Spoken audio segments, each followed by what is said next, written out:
I'm calling this particular episode Chasing the Wild Goose, which is pretty much what I did today.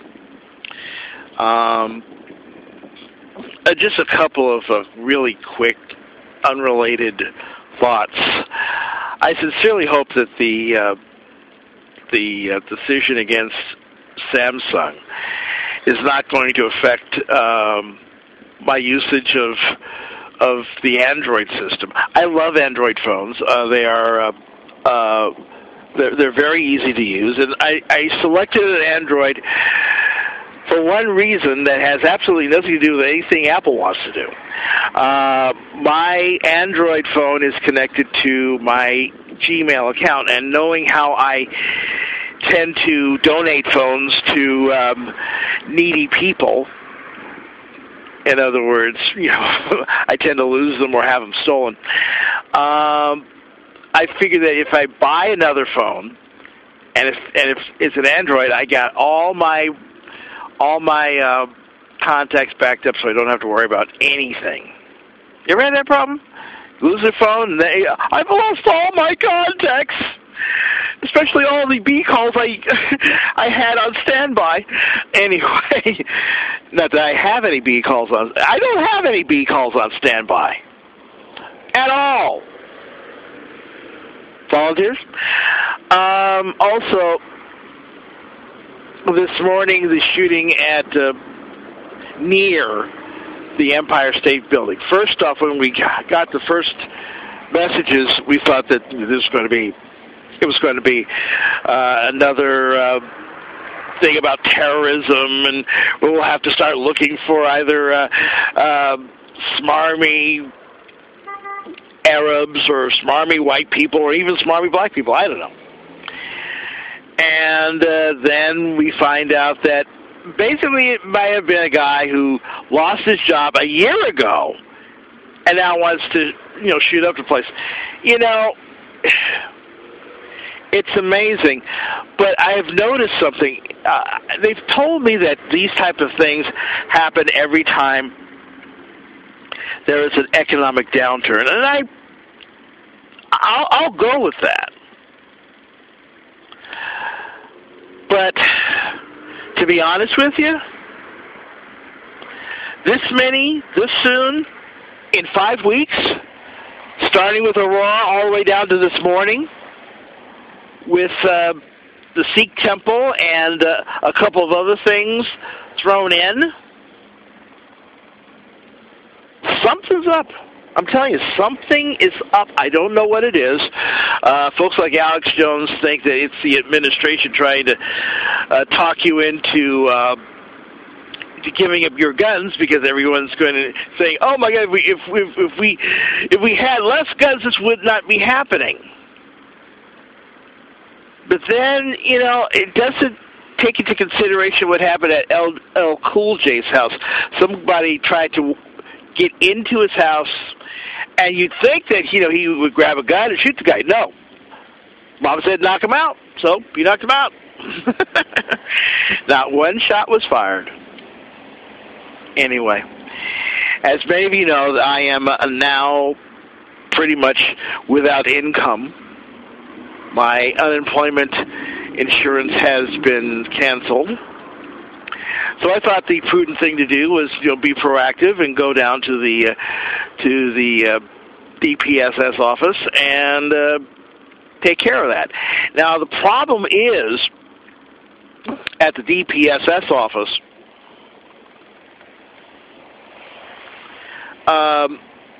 First off, it's a 2-hour drive for me. It's 2 hours on a bus, and it's tiring, because you have to get off the bus, get on another bus. I did find out a couple of really interesting things. LA now has its own brewery. I'm not talking about Anheuser-Busch. I forget the name of it, but it's in Glendale, and we now have a little microbrewery. And they have a little pub in the back. I'm trying to remember what the name is. When I do, I'll let you know. See, that's one of the wonderful things about doing a show with no script. You think you remember things, and then now watch. After I do this, I'll remember it. Kind of like Aiken. So I'm driving down, and I'm going to the office of the DPSS office, and I have my little baggage entourage with me. They finally figured out what to do with it. They said, "Yeah, well, why'd you put that stuff, in the corner, where the guard can sit in the parking thing?" And he'll leave at 5 o'clock, and it should be safe there. I said, "Cool," and that's what I did, and that's fine. I walked in there. For those people who think that the world is coming to an end and that we're all going poor, let me tell you something. It was a very, very, very sparse turnout at the welfare office today. I've been there on Fridays when they had it was a madhouse. Now maybe it's because it's close to the end of the month. I don't know, but maybe going into there and you see that all the chairs are empty and all that. Maybe it's a good sign. Maybe it's a good sign for me. It took about 20 minutes for someone to talk to me, first of all. I went there, and the person was friendly. The person at the counter was friendly. I'll tell you about the other guy in just a second.